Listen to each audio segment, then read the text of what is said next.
Welcome to Nervous System Code Activation Day 1. Whether you're here live with me in the chat or catching the replay, I want you to take a deep breath and just land here for a moment.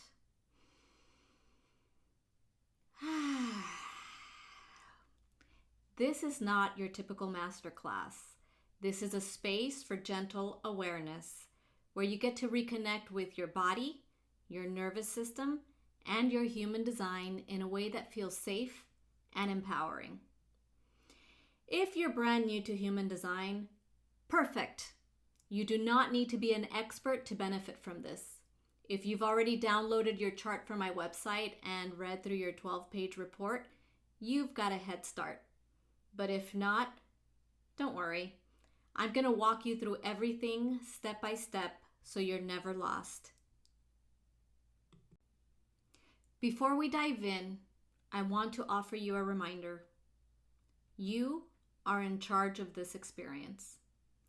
If at any moment something feels overwhelming or too much, you can pause, breathe, step away, or just listen. There's no pressure to get this right. Your only job here is to be curious. So first thing first, I need you to know something important. Your body has always been doing its best to protect you. Every response you've ever had, whether it's been shutting down, pushing through, people-pleasing, it's not bad. It's your body doing what it was coded to do. The problem isn't you. It's that no one ever taught you how to decode your body's natural language of flow. Your body has 4 main ways it responds to stress. 1 is fight. You push forward, you get defensive, or you feel the need to control. Fight.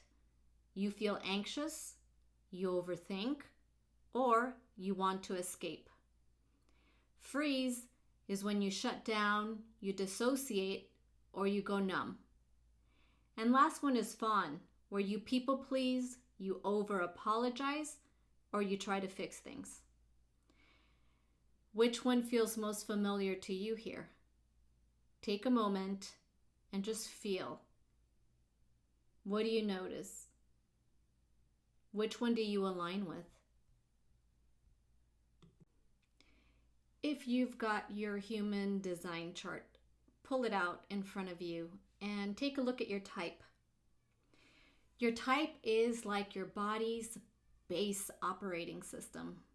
It's how your energy is naturally designed to move through the world. If you've ever felt exhausted, stuck, or burnt out, it's probably because you've been moving against your design without even realizing it. Today I'm going to show you how your type handles stress and how you can start moving with your design instead of against it. I'll also be giving you homework to test this in real time so that you can feel the difference. Here's where things get interesting. Each type handles stress differently. For our generators and our manifesting generators, they are often high energy and are pushing too hard when they're not listening to their bodies and the clues that it's time to rest.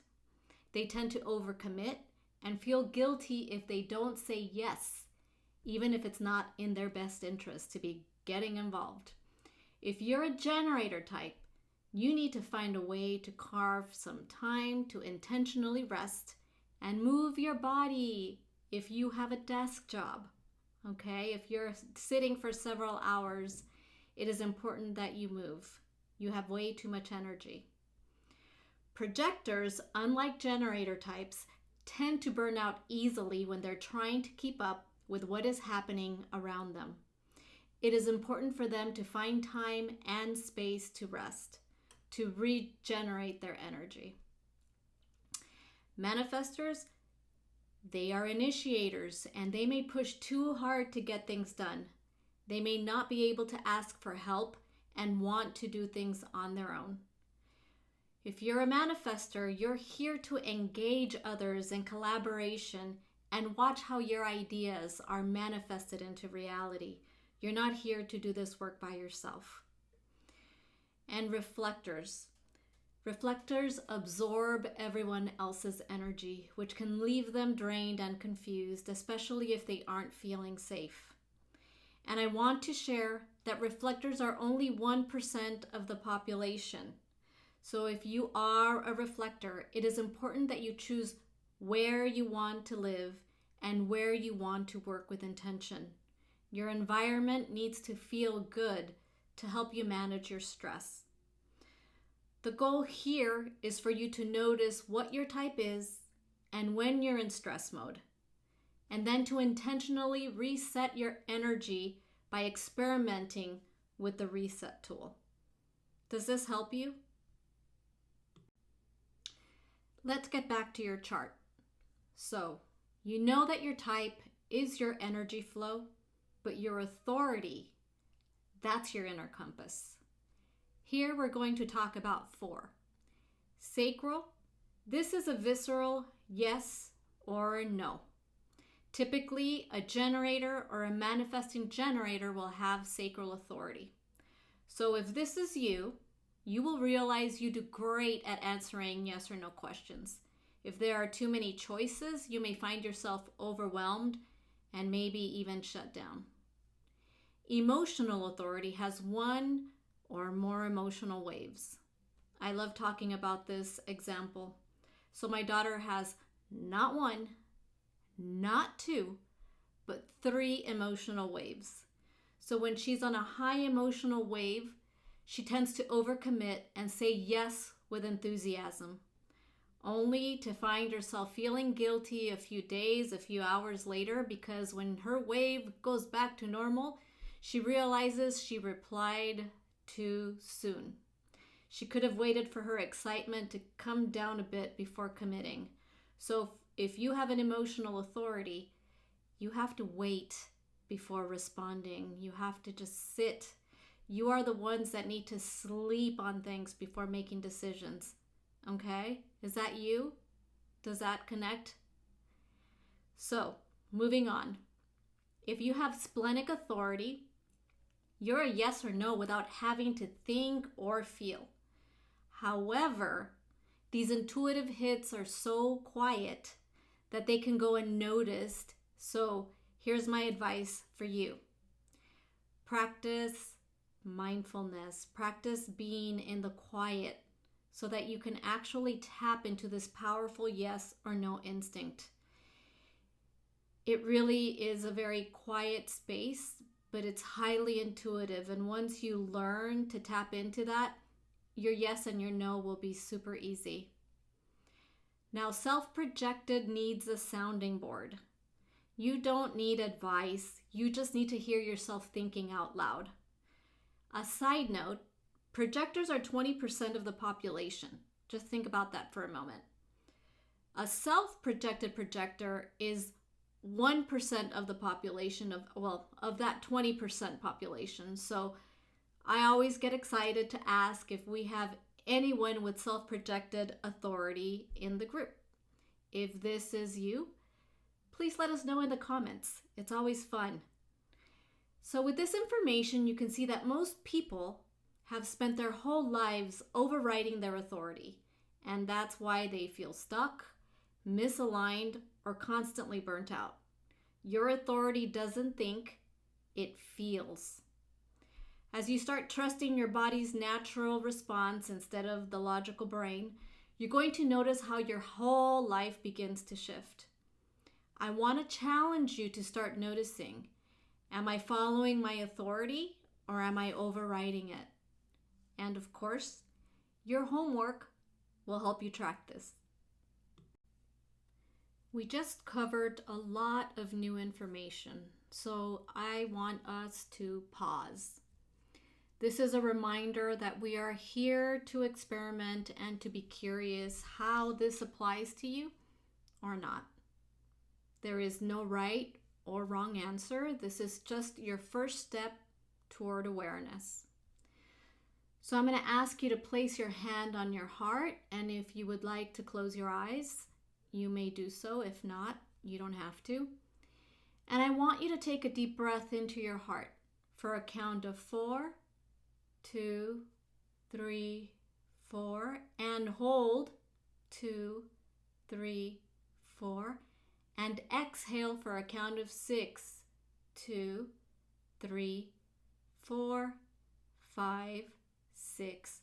One more time, breathe into your heart for a count of 4, 2, 3, 4, and exhale for a count of 6, 2, 3, 4, 5, 6. Now, go back to a normal breath, a breath that feels comfortable to you, and I want you to gently ask yourself, what parts of my body are feeling calm? Connect inward, and without any pressure, just see if you can connect to those parts that are feeling relaxed, calm, and just notice. And again, no judgment, but I want you to connect to those parts that may feel activated. We're just noticing, no judgment. Maybe it is your left shoulder that wants attention, or your right knee. Just make a mental note.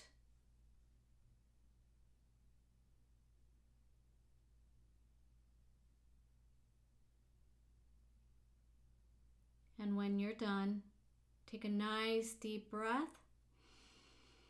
and just sigh it out. And if your eyes are closed, flip them open. Now for homework. Your only homework tonight and for the next few days is actually very simple. Track the moments when you follow your type and your authority and when you're overriding it. I want you to notice what your body does in both situations. And Sunday, we're going to go even deeper. I'm going to show you how your centers react under stress and what to do about it. But for now, just experiment with this. You will find your homework below under Homework Day 1. So Sunday's where things are going to get really powerful. We're going to start decoding which parts of your body store stress and how to reset them. If you thought today was interesting, wait until you see what your centers reveal for you on Sunday. And by the way, if you're already thinking, I need more of this, I will share how you can go even deeper with me on day 2. Enjoy experimenting, and I'll see you on Sunday.